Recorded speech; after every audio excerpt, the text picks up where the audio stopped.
കാണൂ പരസ്യരഹിതമായ ഏറ്റവും പുതിയ എപ്പിസോഡുകൾ.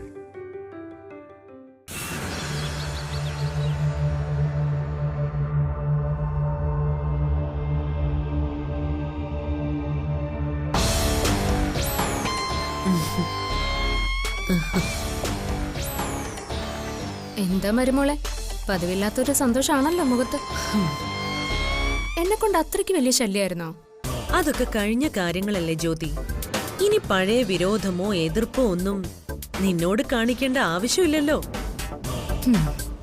അപ്പോ നിങ്ങൾക്ക് ഇപ്പൊ എന്നോട് സ്നേഹമൊക്കെ തന്നെയല്ലേ?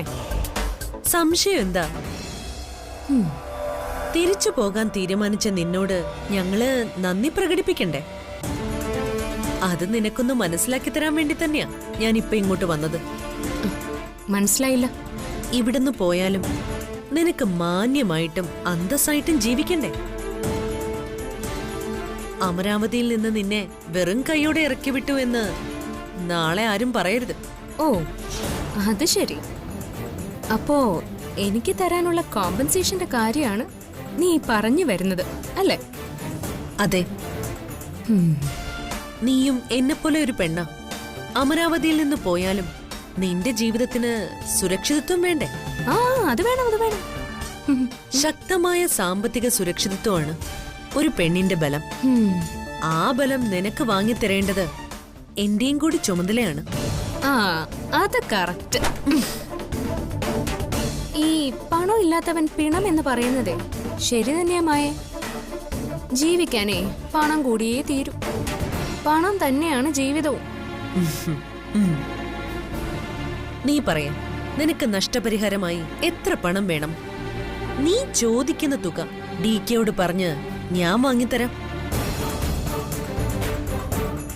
ജ്യോതി മടിക്കണ്ട. ഈ പണം നിനക്ക് അവകാശപ്പെട്ടത് തന്നെയാ. ഭർത്താവിൽ നിന്ന് വേർപിരിയുമ്പോ ജീവനാംശം കിട്ടാൻ ഏത് പെണ്ണിനും അവകാശമുണ്ട്.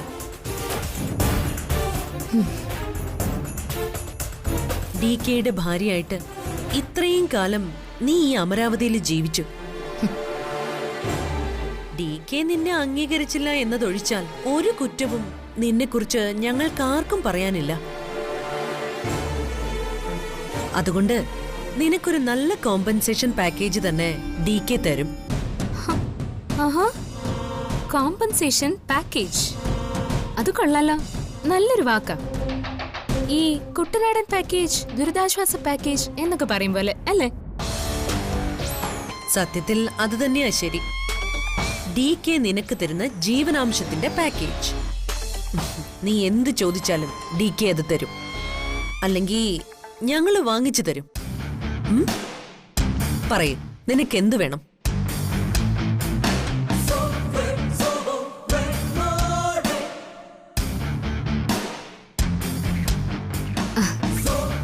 സത്യം പറഞ്ഞ എന്റെ കണ്ണു തുറപ്പിച്ചത് നീയാമായേ. വല്ല 5 10 വാങ്ങി ഞാൻ എന്റെ വഴിക്ക് പോയേനെ. എന്നിട്ട് ജീവിതകാലം മുഴുവൻ ഞാൻ കിടന്ന് കഷ്ടപ്പെട്ടേനെ.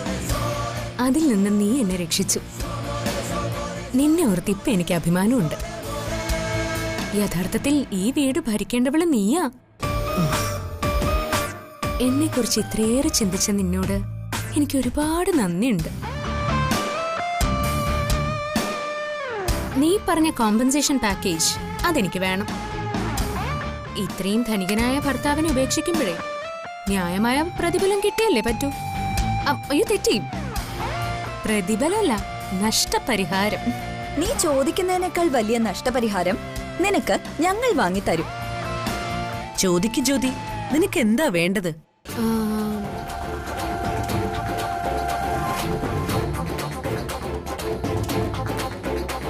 എനിക്ക് വേണ്ടത്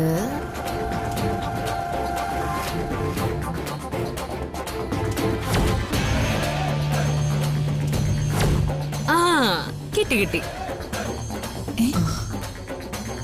ചോദിക്കട്ടെ? ചോദിക്കേ. എനിക്ക് വേണ്ടത് ഈ അമരാവതി വീടാണെങ്കിലോ?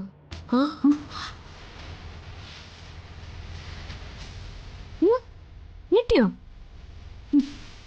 കൂടിപ്പോ. ഇത് വളരെ കുറഞ്ഞു പോയി. അയ്യോ തീർന്നില്ല. ഇനിയുണ്ടോ? പിന്നല്ലാതെ കോമ്പൻസേഷൻ പാക്കേജ് അല്ലേ. തൽക്കാലം നിങ്ങൾ എനിക്ക് ഇത് മാത്രം ഒന്ന് വാങ്ങിച്ചു തന്നാൽ മതി. ബാക്കി ഞാൻ DKയോട് നേരിട്ട് ചോദിച്ചോളാം. എന്ത് നിങ്ങളെ കൊണ്ട് പറ്റത്തില്ലേ? നോക്കട്ടെ. അല്ല നിക്ക്, ഇപ്പൊ തന്നെ DKയോട് ചോദിക്കാൻ പോവാണോ? അല്ല,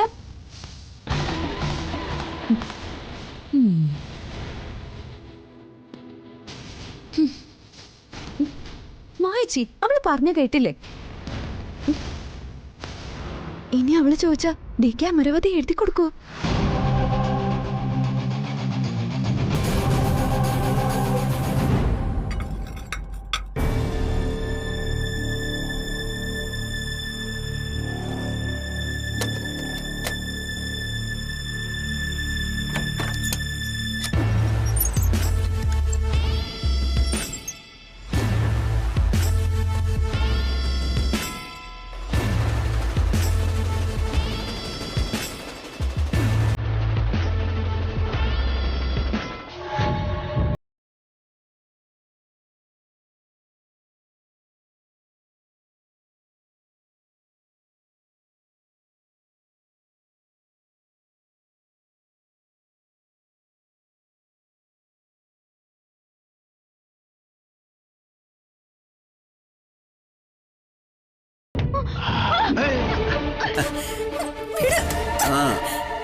എന്താ പ്രിയമോളെ ഇത്? ബഹളം വെക്കല്ലേ, ഞാൻ പൊയ്ക്കോളാം. ഞാനൊരു കാര്യം പറയാൻ വേണ്ടി മാത്രം വന്നതാ, വേറൊന്നുമല്ല. ഒരു സോറി. നിങ്ങളുടെ സോറി ഇവിടെ ആർക്കും കേൾക്കണ്ട. ഞാൻ ചൂലെടുത്തടിക്കും. ഇറങ്ങി പോടും. കൊലയാളിയാ താൻ, എന്റെ രാജീവേട്ടന്റെ കൊലയാളി. പറ്റിപ്പോയി, അബദ്ധം പറ്റിപ്പോയി. അതിനൊരു സോറി പറയാൻ കൂടെയാ ഞാൻ വന്നത്. നിങ്ങൾ ഇപ്പൊ ഇവിടെ ഇറങ്ങി പോയില്ലെങ്കിൽ ഞാൻ ഇവിടെ കിടന്ന് ബഹളം വെച്ച ആളെ കൂട്ടും. മര്യാദ പോവാനാ പറഞ്ഞ. എനിക്ക് നിങ്ങളെ കാണണ്ടോ? ഇറങ്ങി പോടാ മോളെ. എടി, ഞാൻ നിന്നെ ഉപദ്രവിക്കാൻ വന്നല്ല, എന്നെ ഒന്ന് വിശ്വസിക്കേ. അപ്രതീക്ഷിതമായിട്ട് നമ്മുടെ കല്യാണം മുടങ്ങിപ്പോയി. അല്ലെങ്കിൽ തന്നെ വേണ്ടപ്പെട്ട ഒരാൾക്ക് മരണം സംഭവിച്ച നമ്മൾ എന്ത് ചെയ്യും? ആഘോഷങ്ങൾ മാറ്റിവെക്കും. മോളുടെ അച്ഛനും അമ്മയും അതേ ചെയ്തോളൂ. എവിടെ? എനിക്ക് അവരെ കണ്ടൊന്നും മാപ്പ് പറയണം. എവിടെയാ മോളെ അവര്? വിളിക്കേ.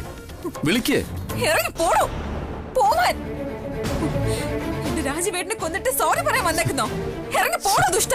അയ്യോ മോളെ, നീ എന്നെ തെറ്റിദ്ധരിച്ചിരിക്കുക. രാജീവിനെ ഞാൻ ഒന്നും ചെയ്തിട്ടില്ല. അതൊരു സ്വാഭാവികമായ അപകടം മാത്രമായിരുന്നു.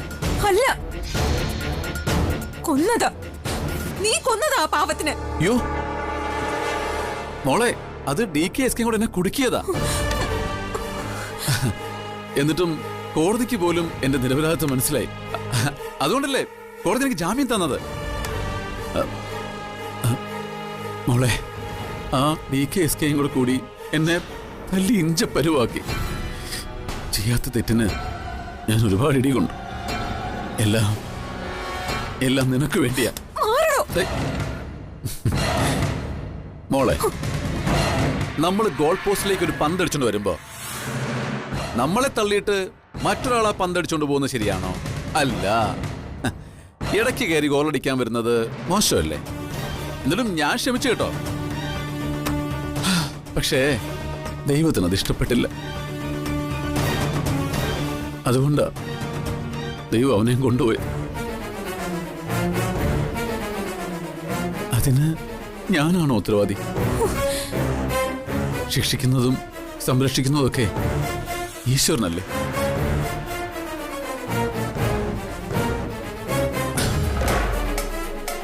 സത്യത്തിൽ നമ്മുടെ കല്യാണം നടന്നിരുന്നെങ്കിൽ നമ്മളിപ്പോ നമ്മുടെ ആദ്യരാത്രി എപ്പോഴേ ആഘോഷിച്ചു കഴിഞ്ഞാലേ. നിർത്തിക്കോ. ഇനി ഒരു അക്ഷരം താൻ മിണ്ടി പോരുത്. ഇറങ്ങി പോടാ ദുഷ്ട. മോളെ നീ സ്നേഹത്തോടൊന്ന് പരസ്പരം സംസാരിച്ചാൽ എല്ലാ തെറ്റിദ്ധാരണകളും മാറും. നമുക്ക് ഇവിടെ ഇരുന്ന് സംസാരിക്കാം. എനിക്കൊന്ന് കേൾക്കണ്ടെന്ന് പറഞ്ഞില്ലേ? മോളെ ഞാനൊന്ന് പറയുന്നത് കേൾക്ക്. നീ ഒന്ന് മനസ്സിലാക്ക്. ഒരു തവണ ഞാൻ പറയുന്നത് നീ ഒന്ന് കേൾക്ക്. പ്രിയ ഞാൻ പറഞ്ഞ കേക്ക്. നീ എന്റേത് മാത്രമാണ്. എനിക്കൊന്ന് കേൾക്കണ്ടെന്ന് മോളെ പറയട്ടെ. ഞാൻ പറയട്ടെ. ഇതുവരെയുള്ള എല്ലാ തെറ്റാണെന്ന് നമുക്ക് പറഞ്ഞു തീർക്കാം. വേണം പ്രിയ.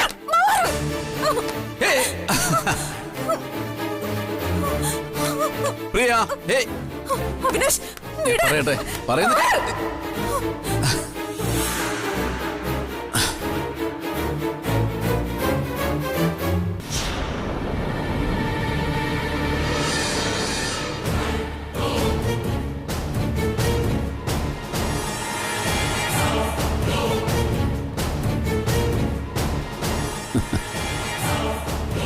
രക്ഷപ്പെടാനോ എന്റെ കയ്യിൽ നിന്ന്.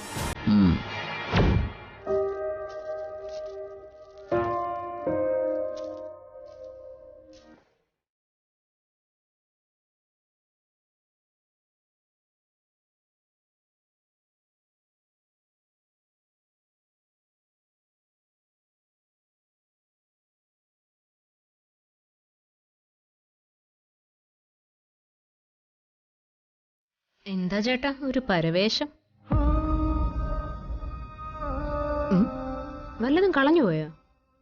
എനിക്കൊരു പരവേശമില്ല. പിന്നെ എന്താ ചേട്ടന്റെ പ്രശ്നം? നീ ഒരു തീരുമാനം പറഞ്ഞില്ല. എന്റെ ഭാര്യയായിട്ട് ജീവിച്ചിട്ട് നിന്നെ വെറും കൈയോടെ പറഞ്ഞു വിട്ടു എന്നുള്ള പേരുദോഷം എനിക്കുണ്ടാവരുത്. മാന്യമായ നഷ്ടപരിഹാരം നിനക്ക് തരാൻ ഞാൻ തയ്യാറാണ്. എന്റെ കൂടെ ജീവിച്ചിട്ട് നിനക്ക് നഷ്ടം വന്നു എന്ന് പറയരുത്. ഇവിടെ നിന്ന് പോയാലും നീ സുരക്ഷിതയായിരിക്കണം എന്നെനിക്ക് നിർബന്ധമുണ്ട്. അതിന് വേണ്ടത് എന്തും ഞാൻ നിനക്ക് തരും. വക്കീലെത്തുന്നതിന് മുൻപ് ഇക്കാര്യത്തിൽ കൂടി ഒരു ധാരണയിലെത്തണം. ഇനിയുള്ള നിന്റെ ജീവിതത്തിൽ ബുദ്ധിമുട്ട് കൂടാതെ ജീവിക്കാൻ വേണ്ടത് എന്തും നിനക്ക് നൽകാൻ എനിക്ക് സമ്മതമാണ്. എന്റെ ഹിറ്റ്ലറെ, എനിക്കങ്ങനെ വലിയ ആഗ്രഹങ്ങളൊന്നുമില്ല. ഇവിടുന്ന് പോയാലും തട്ടിയും മുട്ടിയും അങ്ങ് ജീവിച്ച് പോണം, അത്ര മാത്രമേ എനിക്ക് ആഗ്രഹമുള്ളൂ. മനുഷ്യന്റെ ജീവിതം എത്ര നിസ്സാരമാണെന്ന് എനിക്ക് നല്ല ബോധ്യമുണ്ട്. ഇതിൽ നമ്മൾ ആർഭാടം കാണിച്ചിട്ടൊന്നും ഒരു കാര്യമില്ല. ഈ ലോകത്ത് സമ്പാദിക്കുന്നതൊന്നും മരിക്കുമ്പോ നമ്മളെ കൊണ്ടുപോകത്തുമില്ല. അതൊക്കെ എനിക്കും അറിയാം. വേർപിരിഞ്ഞു പോകുമ്പോ ഭർത്താവിന്റെ കയ്യിൽ നിന്നും ജീവനാംശം കിട്ടാൻ ഭാര്യയ്ക്ക് അവകാശമുണ്ട്. അതുകൊണ്ട് എന്താ വേണ്ടതെന്ന് വെച്ചാ നിനക്ക് ധൈര്യമായിട്ട് ചോദിക്കാം. സ്വന്തം ജീവിതം പോയിട്ട് അതിന് നഷ്ടപരിഹാരം വാങ്ങിച്ചിട്ട് എന്താ ഹിറ്റ്ലറെ കാര്യം? എന്തായാലും ഹിറ്റ്ലർ ചോദിച്ചതല്ലേ. ഇനിയിപ്പോ ഞാൻ എന്തെങ്കിലും ചോദിച്ചില്ലെന്നോർത്ത് നിങ്ങൾക്കൊരു സങ്കടവും വരണ്ട. അല്ല, ഇപ്പൊ തന്നെ ചോദിക്കണോ അതോ? ചോദിക്കേ. കേറിക്കിടക്കാൻ ഒരിടം വേണം, അത് തന്നെ ധാരാളോ? അതിന് എനിക്കൊരു വീടുണ്ട്, ഞാൻ ജനിച്ച വീട്. എന്നാലും സ്വന്തമായിട്ടൊരു വീട് അതെല്ലാവരുടെയും സ്വപ്നം തന്നെയാണല്ലോ. അതിന് അമരാവതി വീട് എനിക്ക് തന്നാ മതി. ഞാനിവിടെ എങ്ങനെയെങ്കിലും അങ്ങ് ജീവിച്ചോളാം.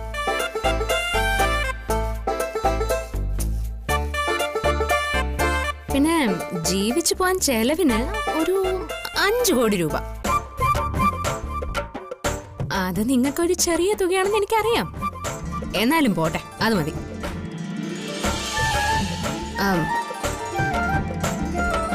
പിന്നെ യാത്ര ചെയ്യാനേ ഒരു ചെറിയ വണ്ടി വേണമായിരുന്നു. അതിനിപ്പോ പുറത്ത് കിടക്കുന്ന ഹിറ്റ്ലറിന്റെ ബെൻസ് ഇല്ലേ, അതായാലും മതി.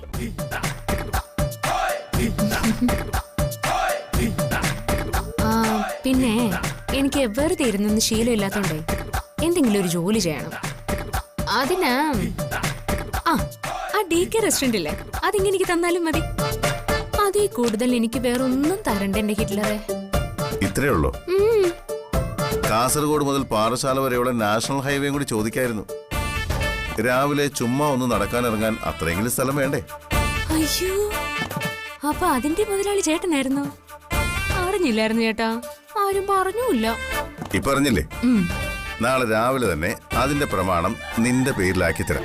പോരെ? മതി. പിന്നെ വക്കീല് വരുമ്പോ ഞാൻ ഈ പറഞ്ഞതൊക്കെ ഒന്ന് എഗ്രിമെന്റ് ആക്കി തരണേ. ഇതുകൊണ്ടൊക്കെ ഞാൻ എങ്ങനെയെങ്കിലും ഒന്ന് ജീവിച്ചു പോയിക്കോളാം. നീ ഞാൻ വിചാരിച്ച പോലെ അല്ലല്ലോടി ബേക്കർക്കാരി. പോകുന്ന പോക്കിൽ അമരാവതിയുടെ അസ്ഥിവാരം കൂടി തോണ്ടിയെടുത്തോണ്ട് പോകാമെന്നാണോ നിന്റെ വിചാരം? ഇതൊന്നും നിങ്ങൾക്ക് അത്ര വലിയ കാര്യമല്ലെന്ന് എനിക്കറിയാം. ഞാൻ ചോദിച്ചതല്ലാതെ ഒരു നയാ പൈസ കൂടുതൽ പോലും നിങ്ങൾ എനിക്ക് തരരുത് ഹിറ്റ്ലറെ. ഇനി അഥവാ തന്നാലും ഞാൻ മേടിക്കത്തില്ല കേട്ടോ, സത്യം. എന്തൊരു മഹാമനസ്കത. എന്തോ ഞാൻ അങ്ങനെയാ. ഒരു മിനിറ്റ്, ഞാനിപ്പോ വരാം. പോകുന്നതിന് മുമ്പ് കുറച്ച് കാര്യങ്ങളും കൂടി എനിക്കിവിടെ ചെയ്തു തീർക്കാനുണ്ട്.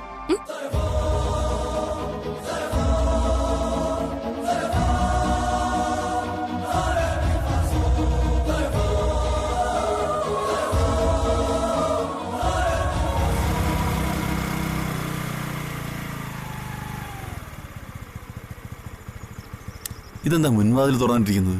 ഒന്നാമത് തെരുവ് നായ്ക്കളുടെ ചെല്ലും കൊണ്ട് റോഡിൽ ഇറങ്ങി നടക്കാൻ വയ്യ. വല്ല നായ്ക്കളും വന്ന് കയറി അറിയോ? പ്രിയമോളെ, പ്രിയമോളെ, പ്രിയേ,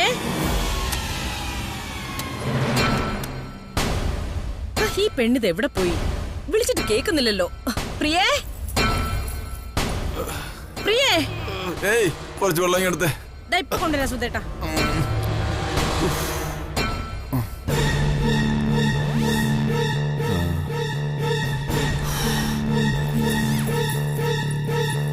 അതെ, അവൾ അടുക്കളയിലും ഇല്ലല്ലോ. ഇവളിത് എവിടെ പോയി? പ്രിയേ, അവൾ എവിടെയെങ്കിലും കാണുന്നേ. നീ ബേളമയ്ക്കാരി അപ്പുറത്ത് എവിടെയെങ്കിലും കാണും. എന്നാലും വിളിച്ചാ വിളി കേക്കണ്ടേ? ഇനി ചിലപ്പോ സുമയുടെ വീട്ടിൽ പോയി കാണും. നിങ്ങൾ ആ സുമയൊന്ന് വിളിച്ചു തന്നേ. സമ്മതിക്കത്തില്ല.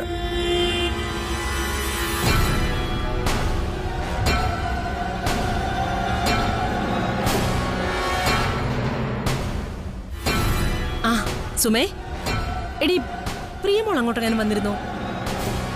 ഇല്ലേ? ശരി. ഏയ് ഒന്നുമില്ല. ശരി, വെക്കട്ടെ. അതെ, അവിടെയും ചെന്നിട്ടില്ല സുധേട്ടാ. അവൾ എവിടെയെങ്കിലും കാണും. വെയിലത്ത് പോയിട്ട് വന്നതിന്റെ തോന്നുന്നു. തലയ്ക്ക് വല്ലാത്തൊരു പെരുവ്. നീ ഒരു ചായ എടുത്തുണ്ടോ? ചെല്ലേ.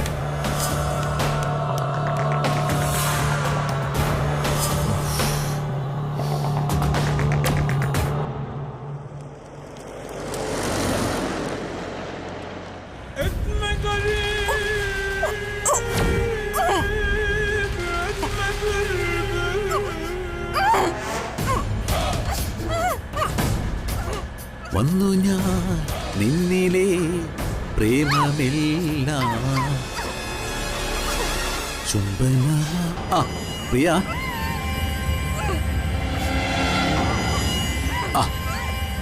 സോറി പ്രിയ. തൽക്കാലം കുറച്ചു നേരത്തേക്ക് നീ സഹിച്ചേ പറ്റൂ. പേടിക്കൊന്നും വേണ്ട, ഞാൻ നിന്നെ ഒന്നും ചെയ്യുന്നില്ല. പക്ഷേ നീ ബഹളം വെച്ച് ആളെ കൂട്ടിയാ ഞാൻ എന്ത് ചെയ്യും? ഒരു മുൻകരുതൽ, അത്രേ ഉള്ളൂ. നിനക്ക് വേദനിക്കുന്നൊന്നുമില്ലല്ലോ? ഉണ്ടോ?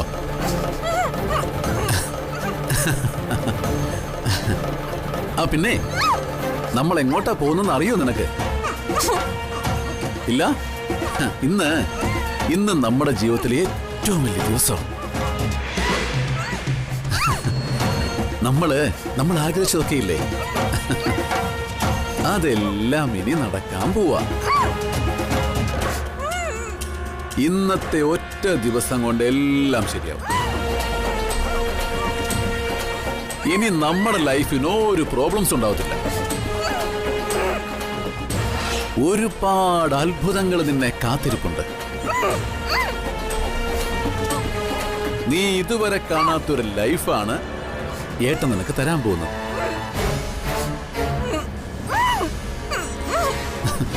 ഒരു